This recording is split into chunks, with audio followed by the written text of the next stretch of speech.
นี่ก็จะเอาเรือขึ้น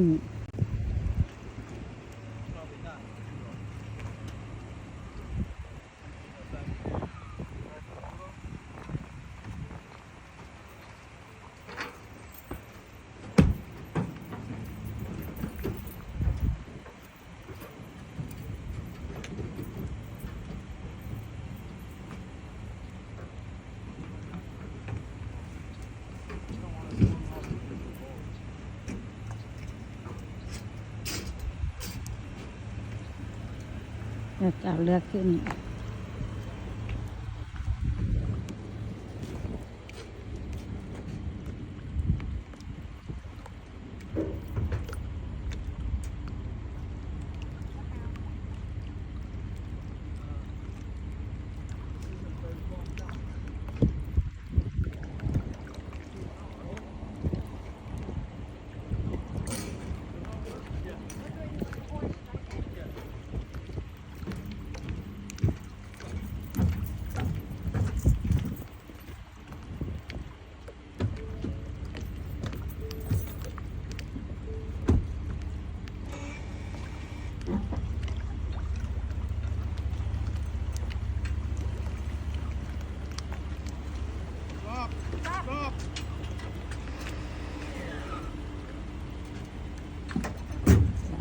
เรือขึ้นมาครับไปแล้วก็ What now? Pull the boat? Or you gonna drive the boat?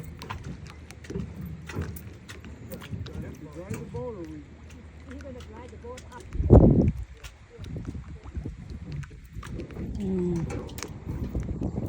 ก็จะขับเรือมาจอดตรงนั้นแล้วที่นี่ค่ะใช่อันนี้เกาะ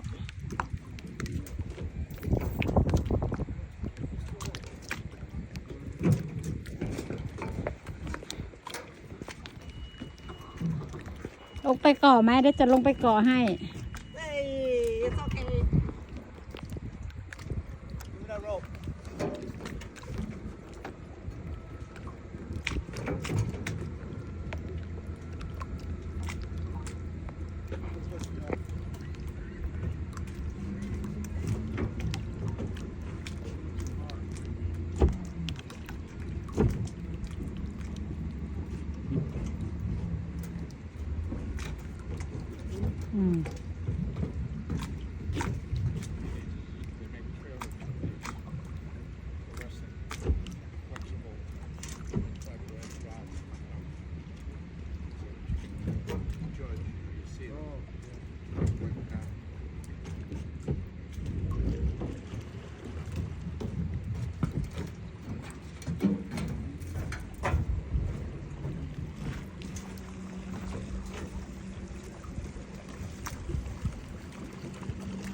วันนาพร้อมจะม้วนนี่เหรอ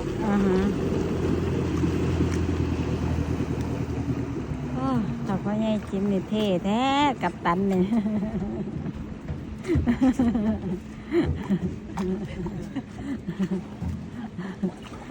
กับตันเนี่ยเท่สุด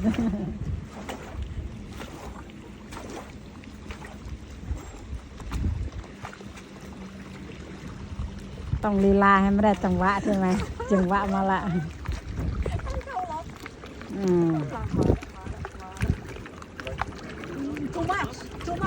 Too much. too much yeah The wind is coming this way. That's why. yeah Oh, you were going that way. You didn't end up that way. Yeah, the wind go here.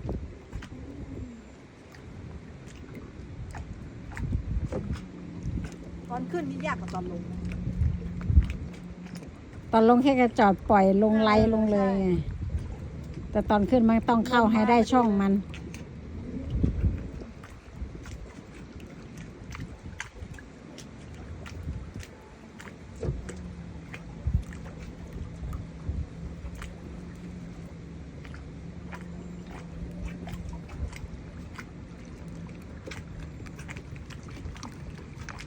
น่ะเห็นไหมหอนไปละหอนไปละ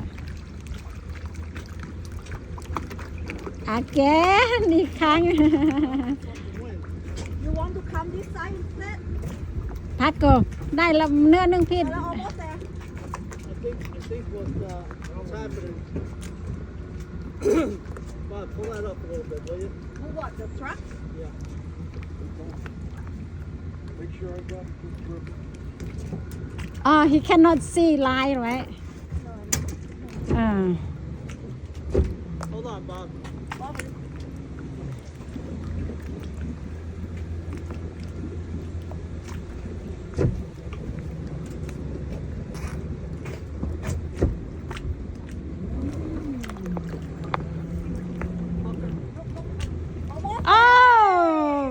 very good Job. good luck Now what do you do? วันแรกแล้วจับ It's still not อุ้ยพี่ลื่นมากเลยพี่ Dạ.